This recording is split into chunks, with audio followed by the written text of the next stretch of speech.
Olá, meu amigo, minha amiga, muito obrigado por vocês estarem aqui no nosso Portal do José, fechando mais uma semana com esse nosso primeiro encontro numa sexta-feira, para tratarmos de alguns assuntos que certamente você já começou a perceber mudanças. Me refiro especificamente nos debates sobre a realidade concreta aqui no nosso país, a realidade política, a realidade econômica, a realidade social. E, infelizmente, nós todos ainda estamos tendo que nos ocupar de criminosos, malfeitores, de vigaristas que ocuparam o poder aqui no nosso país e que deixaram um grande rastro. Infelizmente, os grandes veículos de comunicação não estão jogando luzes o suficiente para que o povo brasileiro entenda a dimensão do que foi feito contra o povo brasileiro. Nada aconteceu por acaso. Esse processo de alienação, de intoxicação de muitas pessoas aqui no nosso país, de parcelas importantes da sociedade brasileira, não aconteceu por acaso. Isso aí não foi geração espontânea, não teve uma coisa casual, não. Isso tudo fez parte de uma estrutura montada aqui no nosso país, que já vem acontecendo durante muito tempo, mas que eclodiu nesse governo passado aqui.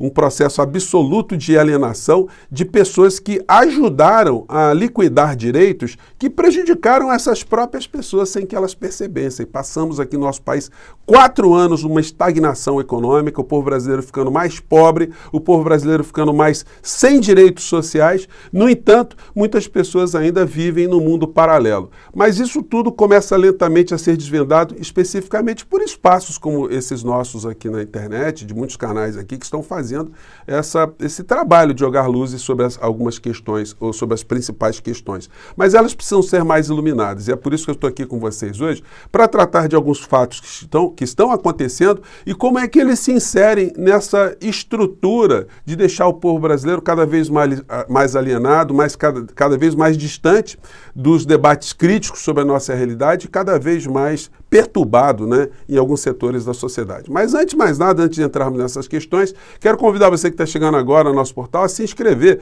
Você aqui é muito bem-vindo, conheça os nossos outros vídeos, compartilhe se você achar bacana, não esqueça de dar o seu joinha nos vídeos que você assistir e nesse aqui que a gente está falando agora. Enfim, se puder, se inscreva também no nosso clube de membros, que é uma forma adicional de você fortalecer aqui o nosso espaço, e não deixe de participar dos nossos chats também, que todos os dias eu abro aqui entre 5 horas, 5 e meia, para bater um papo ao vivo com vocês antes de entrarmos no ar, tá bom? Então vamos seguir em frente. Gente, nada aconteceu por acaso aqui no Brasil, tá? O processo de alienação e de intoxicação de uma sociedade, ele tem sempre um propósito, é esconder determinados fatos para que esses fatos e essa realidade não seja alterada.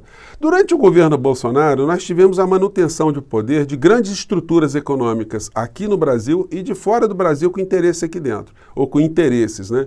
Nós tivemos cada vez mais a subtração da energia, da riqueza do Brasil, do povo brasileiro, de direitos sociais, carreados para sustentar dívida, juros, investidores internacionais, entrega de patrimônio público a setor privado. Tudo isso não sofreu nenhum tipo de debate, com o agravante de termos tido no Brasil um genocídio gigantesco, né, com a responsabilização de uma quadrilha que ajudou, foi uma quadrilha funcional que alterou, né, a realidade do nosso país para pior. Não dá para a gente dizer que em 4 anos alguém do povo brasileiro se deu bem em alguma coisa.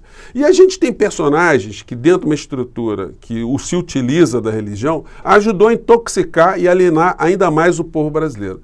Esse cidadão aqui não é um líder religioso somente, né? É um líder político. E como líder político, ele ajudou as pessoas a ficarem cada vez mais distantes da realidade. Uma das situações que ele fica permanentemente tentando fazer é desviar o foco de situações que são absolutamente comprometedoras da quadrilha que tomou conta do nosso país para outras que não dizem respeito a esses fatos. Como, por exemplo, agora, aonde estão as joias que Bolsonaro levou? No português, claro, as joias que Bolsonaro roubou, furtou, subtraiu, enfim, cometeu peculato.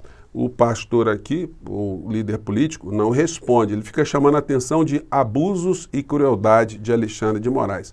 Isso vai esconder o fato de ter tido aqui no Brasil uma quadrilha de criminosos, e não sou eu só que digo isso. pessoas que trabalharam com essa quadrilha também estão colocando aí vários fatos para fora, como eu vou conversar aqui com vocês.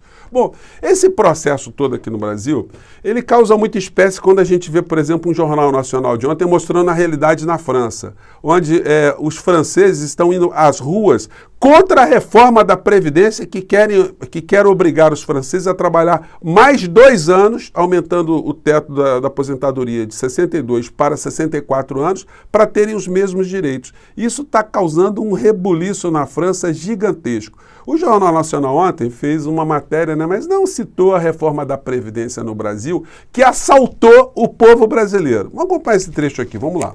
Argumentou o economista. Entre os franceses, a adesão contra a reforma foi grande. Pesquisas indicam que a rejeição ao projeto chega a 67%. As greves atingiram os setores aéreo, de energia, de educação, de transportes públicos, entre outros. No momento, a maior pressão vem dos coletores de lixo, principalmente na capital Paris. Eles não trabalham há 11 dias e mais de 8.000 toneladas de lixo estão espalhadas pelas ruas. Aqueles contrários à reforma acreditam que o corte de subsídios para grandes empresas e a cobrança de impostos mais altos para os mais ricos seriam um caminho mais justo. À noite... Gente, simples assim, corte de subsídios para grupos endinheirados e uma taxação maior desses endinheirados. É o que poderia ter sido feito aqui no Brasil. No entanto, não, se subtraiu mais direitos sociais. O incrível é o seguinte, a gente teve um estelionatário mor que ocupou a pasta da economia, que ficava dizendo, vejam só, o povo brasileiro está indo às ruas para apoiar a reforma da Previdência. E lá na França eles estão contra, né? Ou seja, os franceses são imbecis e o povo brasileiro, leia-se as pessoas intoxicadas, alienadas, manipuladas por esses grupos mancomunados com os grandes veículos de comunicação. Como eu disse para vocês, todos convergiam, né, numa funcionalidade, ou seja, lesar direitos sociais para favorecer grupos econômicos no topo da pirâmide. E aí a gente teve alguns personagens que se destacavam nesse processo de intoxicação e alienação, né? Um deles é esse senhor aqui, o Tomé Abdus, que, entre outras coisas, fazia homenagens absolutamente bizarras ao então ministro Sérgio Moro, né, dizendo que esse governo que acabou, era um governo que estava combatendo a corrupção, né? Vamos ver aqui esse negócio aqui, porque eles estão tentando sumir com todos os rastros na internet, mas a gente consegue achar uma coisa ou outra aqui, né? Vamos lá. Nós estamos aqui na Vila Paulista e gostaríamos de mandar essa homenagem do povo brasileiro, como Eduardo Lages, governo. Você vê esse povo maravilhoso aqui, ó, para poder homenagear por tudo que o senhor tem feito pelo nosso país. Você está lutando para livrar o Brasil da corrupção e nós nunca iremos abandoná-lo. Não é uma coisa fofa, meiga, né?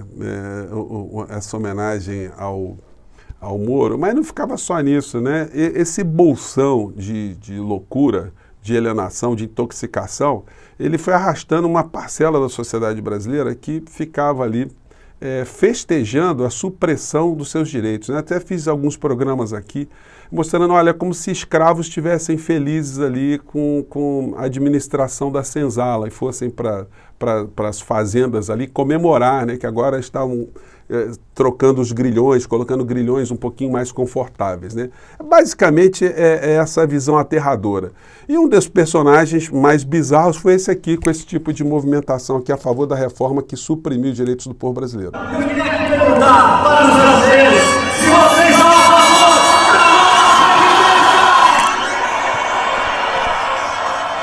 Se o povo era a favor da reforma da Previdência, né?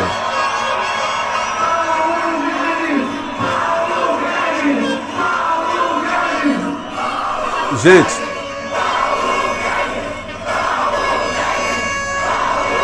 enquanto na França,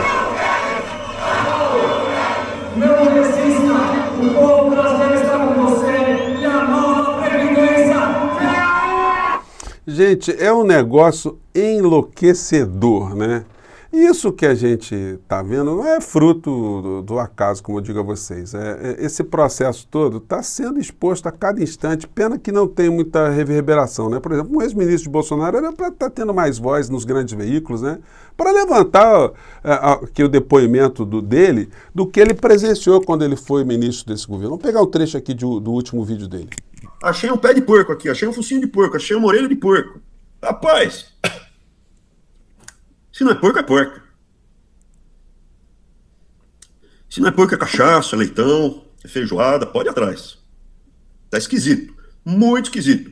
E dificilmente foi 1, 2 ou 5 casos. De 140 visitas, quantas não teve presentinho voltando na mala do pessoal? Será que o Eduardo Bolsonaro, quando foi entregar pendrive, ele entregou o pendrive e não recebeu? Um mimo? Não sei. Ele sabe sim, Maitrap. Você está levantando essas questões, você conhece a turma, né? Era isso que eu queria passar para vocês. Aí fica um monte de 15 pains da vida, Silvios, os grimaldistas, esse pessoal aí ligado aí pro movimento brifado, tentando passar pano, falando, não, mas ele já tinha declarado, não sei, não tinha. Tentou esconder, tentou entrar. Depois que pegou, comunicou e tentou, depois de tudo isso, reaver a joia. Está tudo documentado, está tudo protocolado, está tudo certo, está tudo muito bem documentado. E aí, mais grave, ele não fez isso sozinho, né? Então, quando você junta 3, 4, é formação, eu não sou jurídico aqui, mas acho que dá. É formação de quadrilha, ORCRIM, organização criminosa. Isso aí, como o senhor mesmo acabou de falar, está tudo documentado. Vamos atrás. Eu acho que o mecanismo está satisfeito com o Bolsonaro. Ninguém vai pular na frente de um trem para protegê-lo. Mas eu acho que o mecanismo não quer mais pegar o Bolsonaro e destroçá-lo. Não vejo isso. O mecanismo é satisfeitíssimo com o Flávio Bolsonaro. Eu acredito que para pegar toda essa estrutura tem que chegar no Flávio. Mas enfim, era um pouco isso que eu queria comentar. E veja... Então, gente, eu tenho conversado com vocês sobre isso aqui no nosso portal, né? Que é muito estranho estarem agora dourando a pílula, não estarem expondo o Bolsonaro diante dos crimes todos que ele cometeu. Isso já aconteceu durante a pandemia no nosso país, que era para ele estar preso, cumprindo, se a gente tivesse prisão perpétua aqui no nosso país, esse tipo de prisão, enfim. Isso não aconteceu. O Augusto Aras foi super protegido, não foi emparedado. O Rodrigo Maia não foi emparedado em relação aos inúmeros processos de impeachment que poderiam ter acontecido. O Arthur Lira, a mesma coisa. Ou seja, a geleia geral parece que está mantendo ainda, ou querendo manter o clã de bandidos com algum tipo de viabilidade política para tentar fazer algum tipo de pressão, algum tipo de chantagem a eventuais reformas que possam estar sendo implementadas ou iniciadas no governo que com as eleições, sobretudo as que firam os grandes interesses dessa gente que assaltou o nosso país. Bom, eu queria tratar aqui de outras questões, mas vou deixar para mais tarde, para o nosso papo aqui não ficar tão longo, tá bom, gente? Mas temos mais assuntos importantes e interessantes no próximo encontro nosso às 17h30. Eu espero vocês, por enquanto eu fico por aqui, e mande seus comentários aqui, porque eu quero saber a sua opinião, tá bom? Até lá, tchau!